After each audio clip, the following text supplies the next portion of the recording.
आज माननीय मुख्यमंत्र्यांनी अजितदादांच्या विमान अपघाताच्या संदर्भात CID चौकशी जर लावली असेल तर अद्यापही त्याचं कुठलंही तपास महाराष्ट्राच्या समोर आलेला नाही।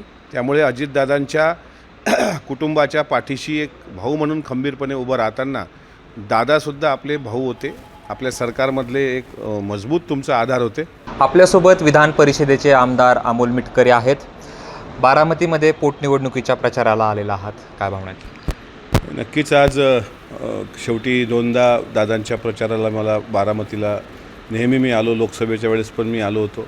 आज दादा नाही आहेत आणि पोटनिवडणूक लागली, आदरणीय वहिनी त्या ठिकाणी उभ्या आहेत। वास्तविक एकतर्फीच हा विजयाचा हे असेल, म्हणजे निकाल असेल, म्हणजे 2 लाखाच्या वर इथं विजय प्राप्त होईल असे चिन्ह सध्या आहेत। कारण कालपासून मी थोडा बारामतीच्या लोकांचा कानोसा पण घेतला आहे, पण तरी अजितदादा नसल्यामुळं सुनी वाटणारी बारामती ही मनाला मात्र वेदना देणारीच आहे।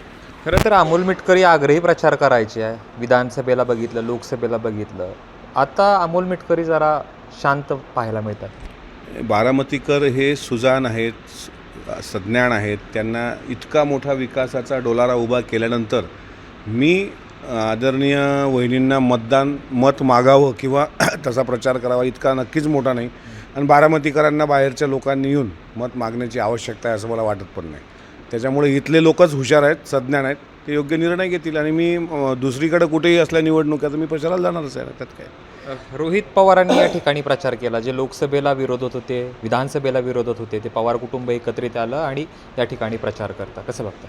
नाही, अजितदादांनी पण त्यांना कर्जत जामखेड विधानसभा मतदारसंघामध्ये मागच्या वेळेस मदत केली, यावेळेस मदत केली आणि त्यांच्या पाठीशी पण खंबीरपणे शेवटपर्यंत दादा उभे राहिले आणि म्हणून पवार कुटुंब एकत्र येऊन अशा निर्णायक घडीला किंवा अशा एक संकटाच्या काळामध्ये एकत्र येणं महाराष्ट्राच्या दृष्टीनं मला असं वाटतं एक चांगला मेसेज तो आहे। आणि आता ते काही वेगळेपणाची भावना कोणाच्याच मनात नसेल, हे सगळे एकत्र आम्ही काम करतो आहोत।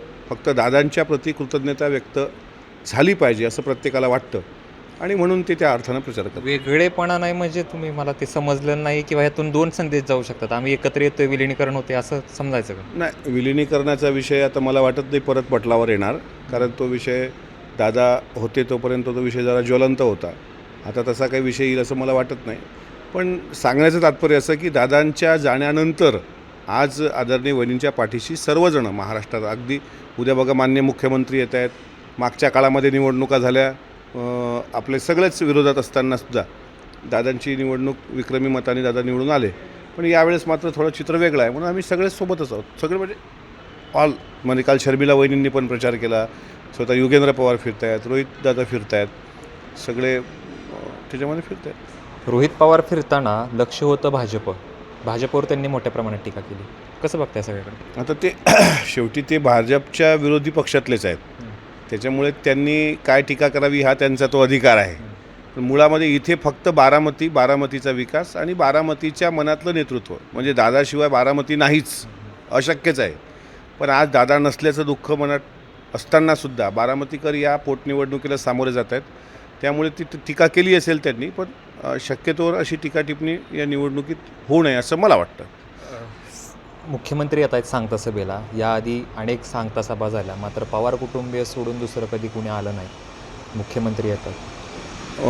तुम्हाला आठवत असेल उमेदवारी अर्ज भरण्याच्या दिवशीसुद्धा भाजपचे नेते चंद्रशेखर बावनकुळेजी आणि स्वतः उपमुख्यमंत्री एकनाथराव शिंदेसाहेब आले होते, आणि आता उद्याच्या सांगता सभेला माननीय मुख्यमंत्री येतात। त्याचं कारणच असं आहे, पहिल्या दिवसापासून मोठा भाऊ म्हणून वहिनींच्या पाठीशी खंबीरपणे ते उभे राहिलेले आहेत। अशा काळात त्यांना येणं म्हणजे आलं पाहिजे ही त्यांना माहीत आहे की आपली ही जबाबदारी पण आहे, कारण दादा त्या महायुतीच्या सरकारमध्ये एक मजबूत त्यांचा एक आधार होते, आणि दादा नसताना आज खरं तर सांगता सभेला दादांची सभा व्हायची आणि बारामतीकरसुद्धा कनेरीच्या मारुतीचं नारळ फोडलं का एकदम सांगता सभेलाच त्या ठिकाणी उपस्थित असायचे।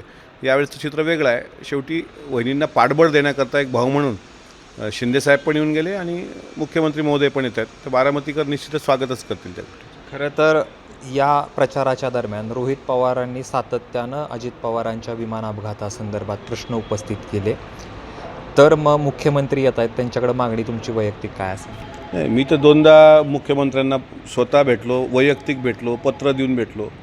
मागणी हीच असेल की आता काल 0 FIRच्या संदर्भामधले आपल्या चॅनलने बातमी चालवली की तो 0 FIR कर्नाटक बेंगलोरमध्ये झाला, आणि नंतर तो ज्यावेळेस CIDकडे आला तर CIDने त्यामध्ये काही त्रुट्या दाखवल्या आणि आता तो FIR होऊ शकत नाही असं CIDचं म्हणणं आहे. मुख्यमंत्री महोदयांना आमची मागणी आणि बारामतीकरांची पण हीच मागणी असेल की नेमका आता ब्लॅक बॉक्स कुठे आहे. आता मुरलीधर मोहोळ पायाच्या त्यांच्या त्या आजारामुळं ते सध्या त्यांनी दिलेला शब्द 15 दिवसाच्या आत तो ब्लॅक बॉक्स रिकवर करून आम्ही ते सगळं सांगणार असं ते म्हणत होते. पण मागणी अशी आहे की FIR महाराष्ट्रात नोंदवल्या गेला पाहिजे. जर कर्नाटक बेंगलोरमध्ये जर तो नोंदवला गेला. पण आज माननीय मुख्यमंत्र्यांनी अजितदादांच्या विमान अपघाताच्या संदर्भात CID चौकशी जर लावली असेल तर अद्यापही त्याचं कुठलंही तपास महाराष्ट्राच्या समोर आलेला नाही.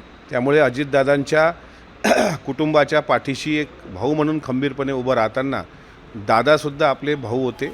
आपल्या सरकारमधले एक मजबूत तुमचा आधार होते.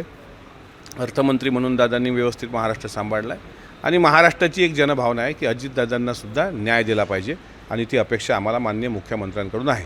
कर्नाटकमध्ये FIR झाल्याचा उल्लेख तुम्ही केला, मात्र त्याचा वेगळा तपास होणार नाही अशी माहिती मिळते. नाही, हे वाईट आहे की कर्नाटकमध्ये 0 FIR झाला. त्यासाठी आमदार रोहित पवारांनी प्रयत्न केले होते.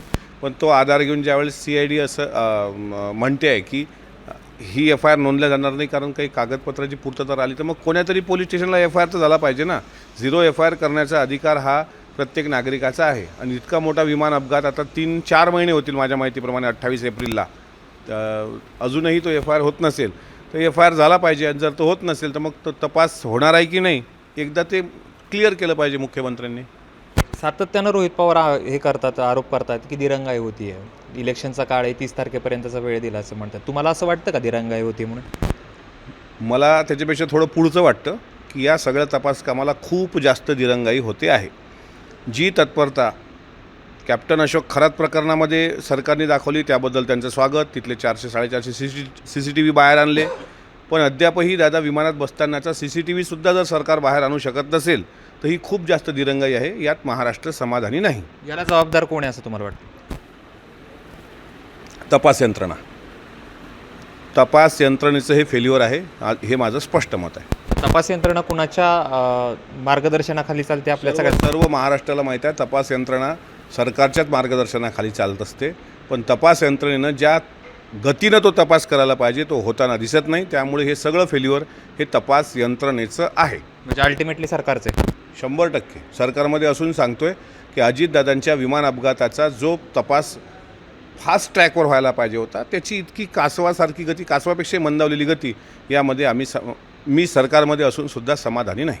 का दिरंगाई होत असावी असं तुम्हाला वाटतं? का ते मला असं वाटतं की ते माननीय मुख्यमंत्री जे महाराष्ट्र राज्याचे गृहमंत्री आहेत त्यांनाच अधिक विचारलं पाहिजे. आता मी इथे आमदार म्हणून बोलत नाही आहे. मी इथे दादाच्या विमानाच्या अपघाताच्या संदर्भात जे महाराष्ट्रातली जनभावना आहे ती विचारतोय. एक दादाप्रेमी म्हणून म्हणा किंवा दादाचा एक कार्यकर्ता म्हणून म्हणा. कार्यकर्ता म्हणून त्या प्रश्नाला मला असं वाटते तुम्ही उद्या माननीय मुख्यमंत्री महोदयांना हाच प्रश्न विचारायला पाहिजे. सरकारलाच तपास करायचा नाही असं यातून समोर येतं, कारण चर्चा देखील तशी. मग तुमच्या बोलण्यातून असंच जाणवतं आहे का? सरकारने CID CBI ज्या चौकशा असतील बाह्य स्रोत यंत्रणा सगळ्या लावल्या असं स्वतः माननीय मुख्यमंत्र्यांनी सांगितलं. माननीय मुख्यमंत्र्यांचं विधानसभेमधलं शेवटचं भाषण पण मी ऐकलं. त्यांनी बऱ्याच गोष्टी क्लिअर पण केल्या पण बऱ्याच गोष्टी अनुत्तरित आहेत. म्हणजे मध्यंतरी जयदादा पत्रकार परिषद घेणार होते तुम्हाला माहीत आहे. पण नंतर मग पत्रकार परिषदेत त्यांनी का डिले झाली असं पत्रकारांनी विचारल्यानंतर त्यांनी स्वतः सांगितलं का DGCAचा पूर्ण अहवाल आल्याशिवाय मी घेणार नाही. आता तो अहवाल येणार कधी? 13 पानी अहवाल आला तो पण त्रोटक अहवाल आहे.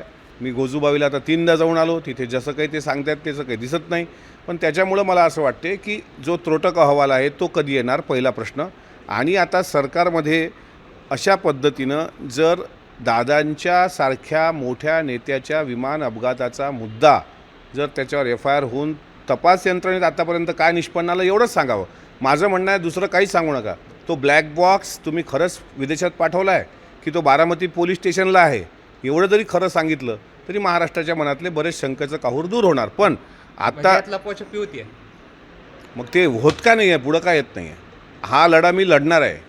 हा लढा मी सांगितलं जस्टिस फॉर दादा ही यात्रा शेवटी जनता सर्वोच्च असते लोकशाहीमध्ये. तुम्ही बघा आज रस्त्यावर उतरलेत अमेरिकेत लोक. दादाला न्याय मिळाला पाहिजे त्याकरता आम्ही रस्त्यावरची लढाई करू. खूप खूप धन्यवाद. तरी होते अमोल मिटकरी. अजित पवारांना न्याय मिळवण्यासाठी आम्ही रस्त्यावर उतरू, मात्र खूप दिरंगाई अजित पवारांच्या तपासात होती अशी खंत देखील अमोल मिटकरींनी बोलून दाखवली. कॅमेरा पर्सन जीवनसह जयदीप भगत, ABP माझा, बारामती. एबीपी माझा, उघडा डोळे बघा नीट.